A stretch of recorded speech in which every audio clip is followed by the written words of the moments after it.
Lección 9. El delito como conducta típica y el tipo objetivo del delito de acción doloso.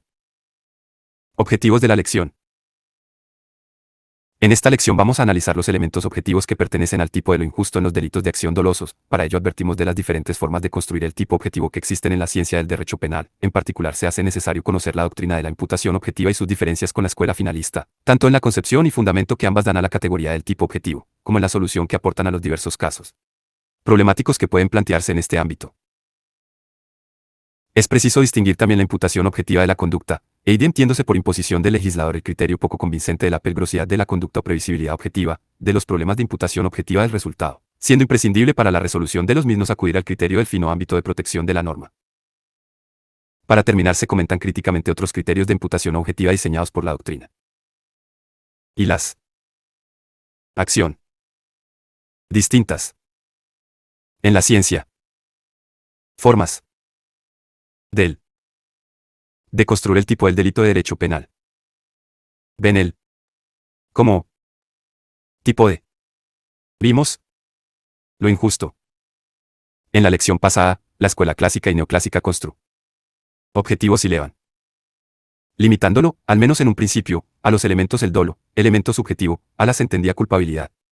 Por ello, el tipo entre ambos, conformado por la acción, el resultado y la relación de causalidad. Pronto los causalistas vieron lo insuficiente de esta construcción, tenían que esperar al análisis de la culpabilidad para descartar el carácter delictivo de una acción que simplemente había sido la causa de un resultado no producido de forma dolosa, ni imprudente.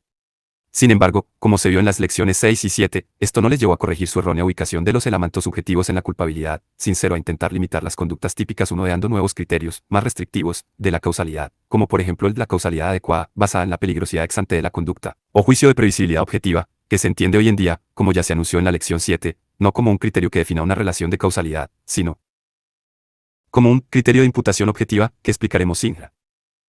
La aparición de la doctrina finalista supuso, como veremos en la lección siguiente, la aceptación mayoritaria de que el dolo y otros elementos subjetivos formaban parte del tipo de lo injusto, con lo que se solucionaban ya en lo injusto, pero por esta vía de negar la concurrencia de los elementos subjetivos del tipo, muchos de los problemas a los que la antigua doctrina había intentado dar respuesta con la causalidad adecuada y otros criterios. Sin forma de construir el tipo objetivo, recortado. Requisitos normativos, ha trascendido en otras doctrinas. Por embargo, la antigua. Determinados. Nuevas. Y es que, hoy en día, junto a la construcción neoclásica minoritaria, que sigue excluyendo el dolo del tipo, se han extendido nuevas sistemáticas, destacando dentro de ellas el funcionalismo político criminal de Roxene y el funcionalismo sistémico de JKORC, o la construcción de Frisch, que pretenden construir un tipo objetivo desde el concepto social de acción o la conducta jurídico penalmente relevante, pero a él superponen todavía en lo injusto un tipo subjetivo, en el que integrarán el dolo y demás elementos subjetivos de lo injusto.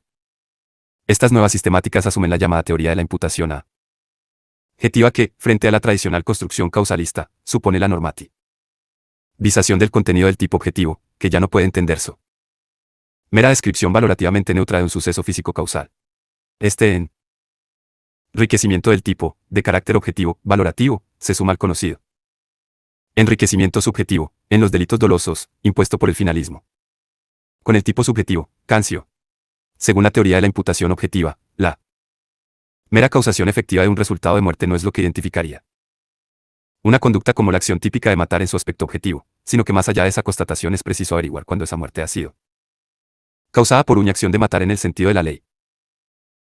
Existen por ello importantes diferencias entre cómo construyen estas escuelas el tipo de lo injusto y cómo lo hace la escuela finalista, aun cuando podemos encontrar en cada escuela autores que toman diversos elementos de las construcciones ajenas, con diferentes fundamentaciones. Ello se debe a que, como hemos visto, la teoría de la imputación objetiva pretende recortar ya el tipo objetivo mediante la introducción de muy diversos elementos valorativos, es decir, introduciendo, como requisitos que la conducta debe cumplir para considerarse típica determinados criterios. Algunos de esos criterios vienen arrastrándose, como ya hemos dicho, desde la construcción causalista, aun cuando la incorporación de un tipo subjetivo a lo injusto parecería ser a muchos de ellos ya innecesarios, mientras que otros, en cambio, aparecen como restricciones normativas a los tipos que también aquí vamos a aceptar, pero con otro fundamento. Las principales diferencias entre estas no están en construcciones y la que aquí se dir. Construcción que se. Nuestra opinión, como algunos creen, en contraponer un aseo De la fija solamente en elementos ontológicos, en la estructura materna conducta y sus elementos, como según algunos autores sería el final ISAM 0, a otra que se construye desde conceptos valorativos o normativos, la imputación objetiva. En esta hora vamos a partir de que los tipos pueden decidir qué elementos normativamente. La diferencia fundamental. Ontológicos son relevantes y cuáles no, por lo que no en E0 se parece OE. Si hay en embargo aquí no vamos a seguir la teoría de la imputación objetiva porque en nuestra opinión estas construcciones comparten con el cisterna clásico y neocládeo el error de construir el tipo objetivo sin tener en cuenta la necesaria relación entre el tipo y la norma de determinación.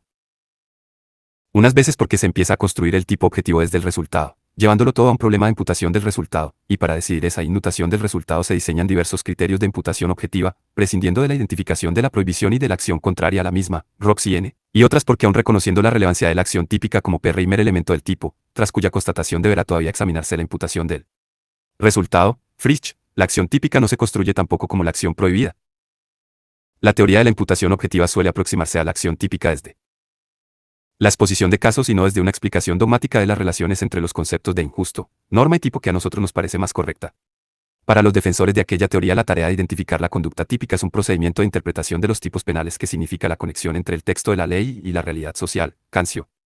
Esta forma de entender los tipos prescindiendo de las normas de determinación en la construcción del tipo objetivo cuestiona en nuestra opinión la posibilidad de concebir el derecho penal como un instrumento de protección de bienes jurídicos mediante la prevención.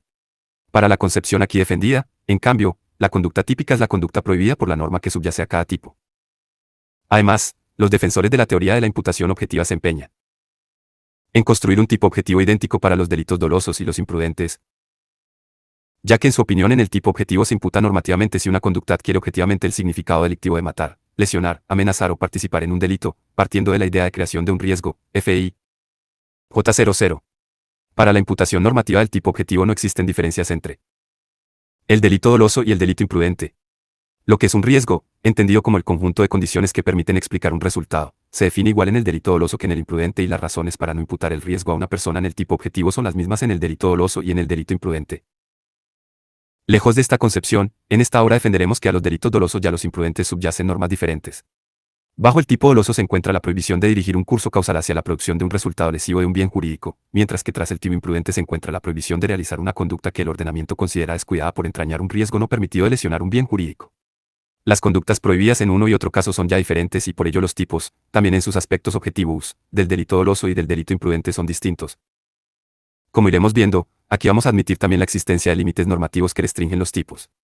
Pero la diferencia fundamental con la teoría de la imputación objetiva radica en que ello no se fundamenta exclusivamente una valoración en de la conducta, sino que la introducción de esos límites solo debe servir normativos para acotar la materia de la prohibición, Sansinetti. La teoría de la imputación objetiva al convertir el tipo objetivo en una región de la conducta como contraria a la descripción legal, exactamente igual hiciera el sistema que neoclásico, añadiendo solo para la comprobación de la realización de la acción típica determinados límites normativos, a. Desconocido la relación entre el tipo objetivo y la norma de determinación.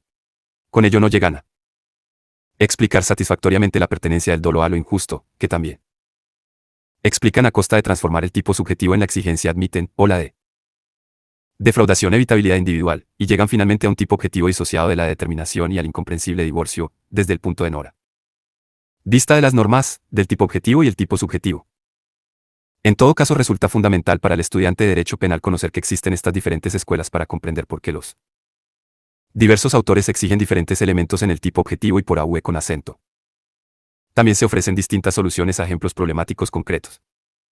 En la doctrina y la jurisprudencia. Y los elementos objetivos del tipo de acción doloso. El primer elemento del tipo del delito de acción doloso es la acción. En este curso vamos a seguir el concepto finalista de acción. Como Jace vio en la lección 6, según este concepto pertenecen a la acción todos y aquellos efectos que están comprendidos en la voluntad de realización u sujeto. Típica es muy sucinta. Por lo general la descripción de la conducta típica es Gislador define la conducta típica a través de un proceso de abstracción. Yendo unas pocas notas comunes e imprescindibles.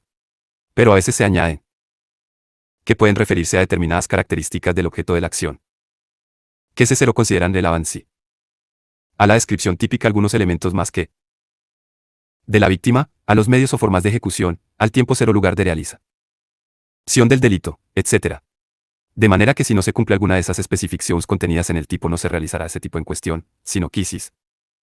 Otro ninguno.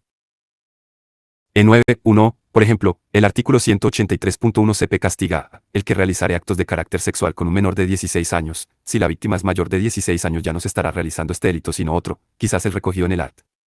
182.1 CP, si se dan sus requisitos, interviniendo engaño o abuso y sobre víctima mayor de 16 pero ni de 18, 0, en su defecto, el tipi hallado en el art. 181 CP, siempre que no exista consentimiento por parte de la víctima.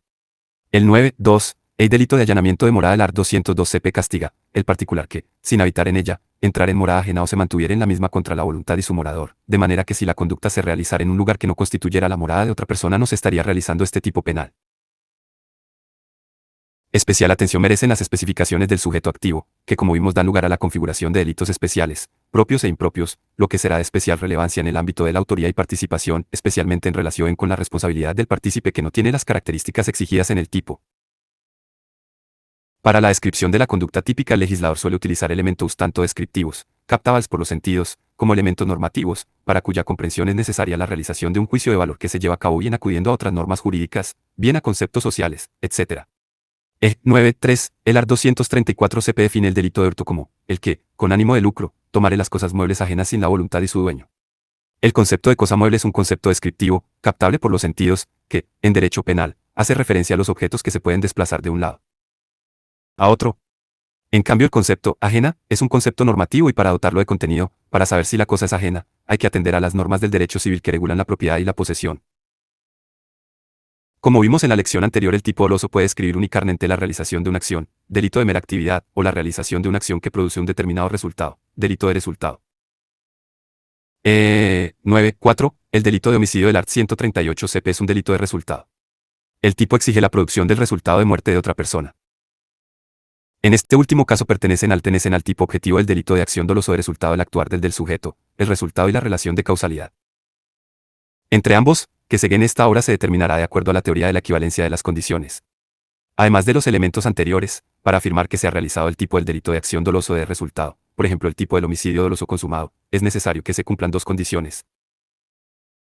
Que la conducta no se considere socialmente adecuada, o dicho de otra manera, que además de parecer formalmente incluida en la descripción típica se considere subsumaval en la misma desde una interpretación restrictiva, en atención a que se quiere proteger y castigar. Teniendo en cuenta la necesidad de utilización y consumo de los bienes jurídicos en la vida diaria. Que se den los criterios de imputación objetiva de la conducta y de imputación objetiva del resultado, que analizaremos detenidamente a continuación. Y los criterios de imputación objetiva. La moderna teoría de la imputación objetiva distingue entre criterios de imputación objetiva de la conducta, cuya ausencia hará que la conducta no sea típica, y que por tanto no se pueda castigar al sujeto ni siquiera por tentativa, y criterios de imputación objetiva del resultado. Para comprobar la existencia de estos últimos se exige la previa constatación de la existencia de la acción típica, tras lo cual se examina si se dan los criterios para decidir que el resultado producido causalmente por esa conducta típica es precisamente el resultado típico. La constatación de que no ocurre en el caso concreto un criterio de imputación objetiva del resulta.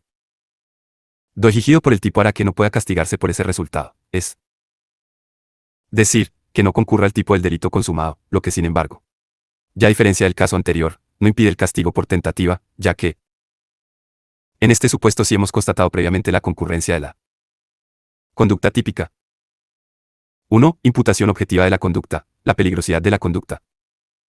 O previsibilidad objetiva de la realización del tipo. Que una conducta cause un resultado según la teoría de la equivalencia de las condiciones no basta, según la opinión dominante, para afirmar que la conducta típica del tipo de resultado tal conducta sea la en cuestión, ni tan siquiera en su aspecto objetivo. Por supuesto la conducta no será típica si no se dan además en ella los elementos subjetivos que exija el tipo doloso y que oremos en la lección siguiente. Según esta opinión, para que la conducta sea típica debe ser peligrosa. La peligrosidad de la acción coincide con el juicio de previsibilidad objetiva. Se trata de un juicio realizado ex ante por una persona inteligente colocada en la posición del autor en el momento del comienzo de la acción y teniendo en cuenta todas las circunstancias del caso concreto conocibles por esa persona inteligente, más las conocidas por el autor, saber ontológico, y la experiencia común de la época sobre los cursos causales, saber nomológico. Si la realización del tipo aparece como no absolutamente improbable, la acción es peligrosa. O dicho de otra manera, para que en el análisis de un tipo doloso de resultado una acción sea considerada la acción típica, en el momento en que se da comienzo a la misma tiene que aparecer como no absolutamente improbable que dicha acción llegue a producir el resultado típico. 9.5. Manolo discute con su compañera sentimental Lola, mientras AM y Vos viajan en el vehículo conducido por él. En un momento de la discusión Manolo detiene el vehículo en mitad de la autopista y saca una pistola de fogueo, que él mismo manipulado toscamente para disparar balas reales. Lola sale corriendo del vehículo mientras Manolo le dispara, pero las balas salen con escasa potencia de la pistola manipulada y no son capaces de alcanzar a Lola. Los forenses dictaminan que con esa pistola burdamente manipulada resultaba absolutamente improbable matar. El tribunal resuelve, por tanto, que Manolo no ha realizado la acción típica de matar del delito de homicidio del art. 138 CP. Manolo es absuelto de la tentativa de homicidio de la que se le acusaba, SAP Zaragoza 24 de mayo de 1996. El primer problema que plantea este criterio de imputación objetiva de la conducta es el de determinar qué grado de probabilidad de producción del resultado es exigible para afirmar esa peligrosidad que la convierte en conducta típica. Si se elige que el resultado aparezca como meramente posaíbal, tal requisito sería de nula trascendencia, pues coincidiría con las leyes causales, se excluirían únicamente los casos de imposibilidad ex ante de la producción del resultado delictivo por razones ontológicas. En cambio, si opta por exigir que el resultado aparezca como probable, sería excesivo número de conductas que podrían resultar impunes, por ello el criterio. Sentido propuesto por Engisco para de peligrosidad suele concretarse en el sentido.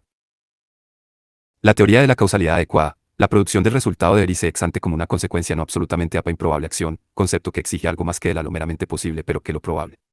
Menos.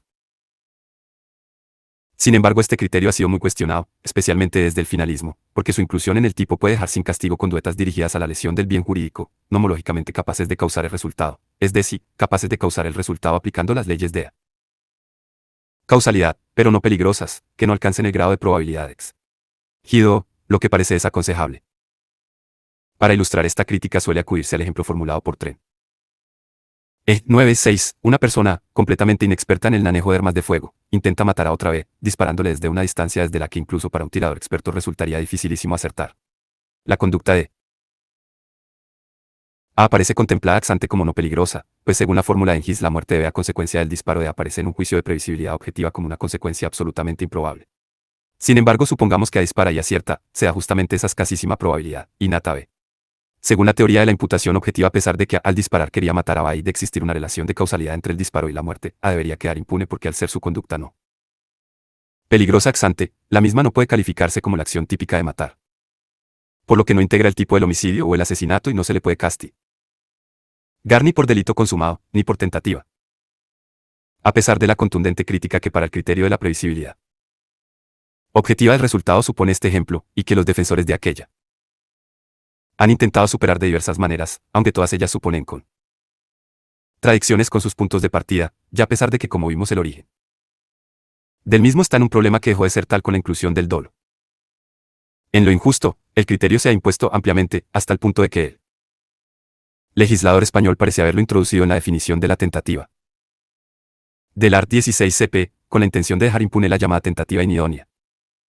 Dicho artículo dispone: 1. Hay tentativa cuando el sujeto da principio a la ejecución del delito directamente por hechos exteriores, practicando todos o parte de los actos que objetivamente deberían producir el resultado, y sin embargo este no se produce por causas independientes de la voluntad del autor. La doctrina mayoritaria interpreta que donde el Código Penal dice, hace o objetivamente deberían producir el resultado, está recogiendo el criterio de la previsibilidad objetiva que acabamos de explicar. De esta manera, para que una conducta integre el tipo de la tentativa según nuestro Código Penal, y por tanto también el del delito consumado, ya que este no añade al de la tentativa nada más que la producción del resultado, sin modificar la acción típica, la misma tiene que ser peligrosa, es decir, en el momento en OUI se comienza debe aparecer como objetivamente previsible la realización del tipo, dicho de otra manera, la causación del resultado como consecuencia de esa conducta debe aparecer ex ante como no absolutamente improbable. Si aceptamos esta interpretación, ello quiere decir que ya no se prohíbe en las normas que subyacen a los tipos penales de los delitos de acción dolos todas las acciones dirigidas por la voluntad a la producción del resultado típico, sino solo aquellas de las que además ex ante se prevea la causación del mismo como una consecuencia no absolutamente improbable. 2. Imputación objetiva del resultado. La pertenencia al ámbito de protección de la norma. En este curso vamos a admitir un criterio de imputación objetiva del resultado, tanto para los tipos dolosos como para los imprudentes, donde como veremos alcanza especial relevancia, ese criterio es el del fin o ámbito de protección de la norma. Según este principio, para poder castigar como delito consumado, o dicho de otra forma, para afirmar que se han dado todos los elementos del tipo del delito consumado, y en particular, para poder afirmar que el resultado producido por la acción típica, cuya existencia hemos verificado previamente, es precisamente el resultado típico, es necesario comprobar que ese resultado es justamente el que trataba de evitar la norma infringida. Esto puede no suceder cuando, por ejemplo, el resultado se ha producido causalmente según la teoría de la equivalencia de las condiciones, pero a través de una anudación de distintos cursos causales o interacción de diferentes factores para cuya evitación no fue diseñada la norma infringida. En el ámbito de los delitos dolosos esto sucede, por ejemplo, en algunos supuestos que interviene la conducta posterior, dolosa, imprudente o incluso fortuita de un tercero con las que el sujeto que realizó la primera acción ya típica no contaba en su diseño del curso causal o cuya aparición interacción con esa propia conducta, a pesar de aparecer como posibles o incluso ser deseadas por él, no podía dominar. 9, 7. Manolo dispara a Pepe con intención de matarle pero falla él. Tairui. Solo le acierta en un pie, causándole una herida que por sí sola no habría producido la muerte de Pepe. Sin embargo, Pepe es trasladado en una ambulancia al hospital, y en el traslado la ambulancia sufre un accidente al no respetar otro vehículo la preferencia de paso del transporte de urgencia. A consecuencia del choque Pepe muere. Si examinamos la causalidad según la teoría de la equivalencia de las condiciones afirmaremos la misma, ya que si Manolo no hubiera disparado a Pepe, este no hubiera viajado en ambulancia, no hubiera sufrido el accidente y no hubiera muerto. Sin embargo, la norma subyacente al delito de homicidio doloso, que prohíbe matar a otro, concretada en este caso en la prohibición de dispararle, está pensada para evitar las muertes producidas por el disparo, y no aquellas otras derivadas de accidentes de tráfico al viajar en ambulancia. El resultado de muerte, en accidente de tráfico, queda fuera del ámbito de protección de la norma del homicidio doloso. Por ello el resultado producido no es el resultado típico, y no concurre por tanto el tipo objetivo del delito de homicidio doloso consumado. Solo se podrá imputar a Manolo la comisión de una tentativa de homicidio. 3. Otros criterios de imputación objetiva de especial relevancia manejados por la doctrina del delito doloso. Como hemos expuesto al comienzo de la lección, aquellas escuelas que partiendo de una concepción diferente de lo que dice el tipo objetivo su función objetiva intentan del diseñar el mismo como una suma de criterios de imputa. Criterios de resultado, ROX y N, o con una mejor técnica, diseñan diversos putación de la imputación resultado de la conducta a los que luego añaden otros de Frisch and estos desarrollado una amplísima variedad de criterios, que en teoría deberían servir para constatar si una conducta, etc., adquiere lo que objetivamente el significado delictivo de matar, lesionar, amenaza, la convertirá en la conducta típica. Como ya se explicó, en este curso no compartimos ni las premisas que le van a este tipo de construcciones, ni tampoco las soluciones concretas que se dan a muchos ejemplos, desde la concepción aquí sustentada la mayoría de los ejemplos incluidos en los distintos criterios de imputación objetiva son solución naval sin necesidad de las mismos, bastando el criterio del ámbito de protección de la norma. En otras ocasiones, como en los supuestos de disminución de un riesgo, nos parece que la solución a los ejemplos propuestos no es negar la tipicidad sino solo la antijuridicidad apreciando una causa de justificación. Sin embargo, nos parece conveniente que el estudiante de Derecho de NAL se familiarice con estos términos que puede luego encontrar en su vida profesional PNLs. En la argumentación de jueces o colegas. No vamos a recoger aquí criterios que se han ideado, sino solo algunos, dentro de los que MOMASECO han tenido, de especial relevancia en el delito doloso. Otros criterios los de la conducta alternativa conforme a derecho, la prohibición de negreso y la imputación a la víctima, serán explicados al analizar el tipo del delito imprudente, pues es en ese ámbito donde tienen mayor trascendencia. 31. El criterio de la disminución del riesgo. Según este criterio no debe imputarse un resultado cuando esté a su puesto la concreción de un riesgo menor que el que amenazaba el bien jurídico. O antes de la realización de la conducta. 9. 8. Antonio dirige un golpe mortal con un hacha contra la cabeza de Felipe, pero antes de que le alcance, Juan, dando un fuerte empujón al hacha, consigue desviar el golpe de Antonio, de manera que Felipe es finalmente alcanzado en el brazo, lo que salva su vida pero le produce unas lesiones. Según este principio no deberían imputarse a Juan las lesiones causadas a Felipe, de las que en definitiva ha sido también causa, dado que no han empeorado su situación, sino que la han mejorado en relación con el riesgo inicial que le amenazaba. En realidad en estos supuestos no se ve motivo alguno para excluirla tipicidad de la conducta, sino que deben ser solucionados mediante la apreciación de una causa de justificación. 3.2 El criterio de la no inobservancia del cuidado objetivamente debido o del riesgo permitido. Este criterio no debe imputarse un resultado causado por una Conducta que no infringe el cuidado objetivamente debido. 0 dicho de otra manera, no debe imputarse un resultado cuando la conducta que lo causa 2 se ha mantenido en el riesgo permitido. 2.7. Ejemplos de este tipo. Muy discutidos por la doctrina, son el de ¿quién envía a otro al bosque en una noche de tormenta con la esperanza de que uno caiga un rayo y lo mate? Heredad recomienda, a su tío y coge 9-10, 0 el del sobrino que ansioso por heredad. Que viaje con frecuencia en avión, con la esperanza de que un día tenga un accidente aéreo y muera. La doctrina discute diversos argumentos por los que estas conductas n deberían calificarse como la conducta típica de matar a pesar de constatarse la relación de causalidad entre la acción y el resultado. Si el sobrino no le ht hubiese aconsejado volar, el tío no hubiese subido al avión, no hubiese sufrido el accidente y no habría muerto.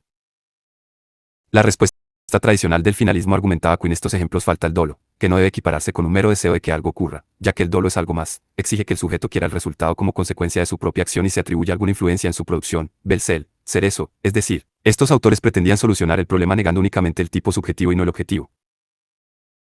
En cambio, desde la imputación objetiva se ha afirmado, erróneamente, la existencia de dolo, pero se niega la existencia del tipo objetivo con base en diferentes criterios. Así, se dice, por ejemplo, que en el caso del sobrino que recomienda viajar en avión no se cumple el criterio de imputación objetiva e inobservancia del cuidado objetivamente debido. Recomendará a otro que viaje en avión es un riesgo permitido, Gimbernat, o que el resultado no aparece como realización de un peligro jurídicamente relevante creado por el sujeto, Roxy N.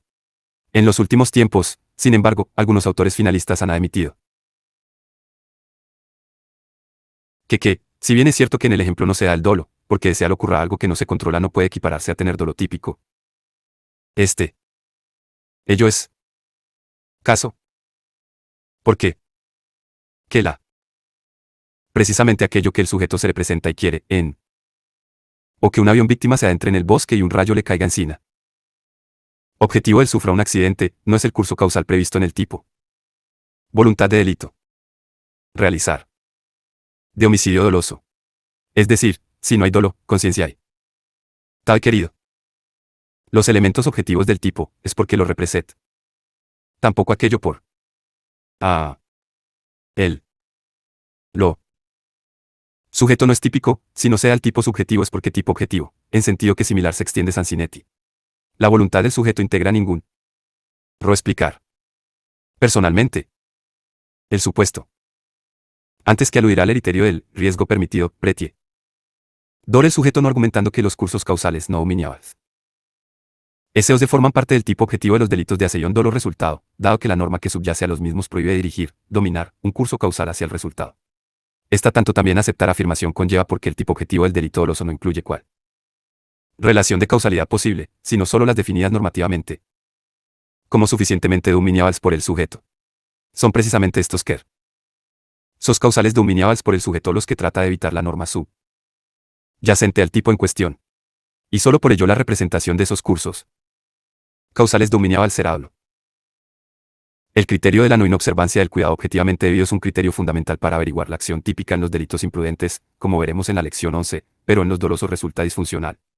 Los partidarios de la imputación objetiva, al construir un tipo objetivo común para los delitos dolosos u los imprudentes, se ven obligados, en contra de lo aquí propuesto, a afirmarlo en ambos. Sin embargo, no tiene sentido hablar del cuidado debido en los casos en que precisamente el sujeto dirige el curso causal hacia la lesión del bien jurídico. Por otro lado que, las reglas de la imputación objetiva, o desde la perspectiva aquí mantenida, más bien el contenido de la norma subyacente al tipo doloso, nos lleven a concluir que una determinada conducta no integra el tipo objetivo del delito doloso, por falta de aquellos elementos por los que atribuimos el dominio del hecho, no significa que la conducta sea un riesgo permitido, pues puede ser un riesgo no permitido integrante del tipo del delito imprudente, y viceversa. El enviar a otro a pasear en la tormenta puede ser considerado socialmente adecuado, un riesgo permitido, pero el hecho de que no lo fuera no lo convertiría automáticamente en doloso, aun cuando el sujeto imaginara e incluso deseara todo el curso causal posterior, pues para ello necesitaría haber dominado ese curso causal, lo que aquí no sucede. 9 y 11. Onofre, deseoso de vengarse de su ex mujer Dolores, un día que tiene a su cuidado a su hija María de 2 años, le abre la puerta y le anima a salir a jugar sola a la calle, con la esperanza de que la niña salga jugando a la misma y quizás pase por ahí alguna persona perversa que la secuestre o le acabe haciendo algún dafio, lo que causaría un gran sufrimiento a Dolores. Onofre ha llegado a imaginar incluso que esa supuesta persona pudiera llegar a dar muerte a la niña. Onofre al abrir la puerta y animar a salir sola a la calle a la niña no ha realizado la acción típica del homicidio doloso, o del asesinato, por mucho que la conducta infrinja claramente el cuidado debido. El tipo objetivo del delito doloso y del delito imprudente coincidirían en rec octavo SL se quiere, riesgos no permitidos, pero no el mismo riesgo no permitido pues. El tipo del delito doloso recoge un curso causal dominado hacia la lesión del bien jurídico y el del imprudente. No hay que abandonar la idea proveniente del sistema neoclásico de que el dolo y la imprudencia son dos formas de realizar un idéntico tipo objetivo. Una vez que se ha optado por las normas de determinación para construir lo injusto, esta idea ya no tiene en nuestra opinión sentido. 3.3. El criterio de la causa sustitutoria. Según este criterio no debe imputarse un resultado cuando sin la intervención del sujeto ese resultado se viera producido igualmente por la conducta justificada de otra persona o por un acontecer natural. 9.12. Ion, padre de la víctima a la que Charles asesinó, asiste a la ejecución del asesino en la prisión. Pero cuando el verdugo se dispone a bajar la palanca que activa la silla eléctrica, Ion lo aparta bruscamente para accionar la palanca él mismo, dando así muerte a Charles. En nuestra opinión no procede dejar de imputar un resultado por el hecho de que la causación del mismo le estuviera permitida a otra persona diferente de la que actúa, ni tampoco por el hecho de que se fuera a producir un resultado distinto de todas formas por causas nahales. Conceptos clave. Tino objetivo, previsibilidad objetiva, criterio de imputación objetiva, normativización, elementos descriptivos, elementos normativos, imputación objetiva de la conducta, imputación objetiva del resultado, fin o ámbito de protección de la norma, disminución del riesgo, inobservancia del cuidado objetivamente debido, riesgo permitido, causa sustitutoria. Ejercicios de autoevaluación. 1. Para dar solución a qué problema surgió originariamente el criterio de peligrosidad ex ante de la conducta o juicio de previsibilidad objetiva. 2. OV con acento función tiene para la doctrina de la imputación objetiva el tipo objetivo. 3. ¿Cuáles serían las principales diferencias entre la doctrina finalista y la de la imputación objetiva en relación con la construcción del tipo objetivo y el significado y función del mismo? 4. Ponga un ejemplo de un elemento normativo del tipo. 5. ¿Qué consecuencias tiene el hecho de que no concurra un criterio de imputación objetiva de la conducta? B. 0 con acento consecuencias tiene el hecho de que no concurra un criterio de imputación objetiva del resultado. 7. ¿Qué criterio de imputación objetiva ha impuesto el legislador español en la definición de la tentativa según la doctrina mayoritaria? Explíquelo. Explique un criterio de imputación objetiva del resultado. Enumere otros criterios de imputación objetiva manejados por la doctrina DIS. Tintos de los mencionados como respuesta a las preguntas 7 y 10. Proponga alguna solución alternativa a los mismos.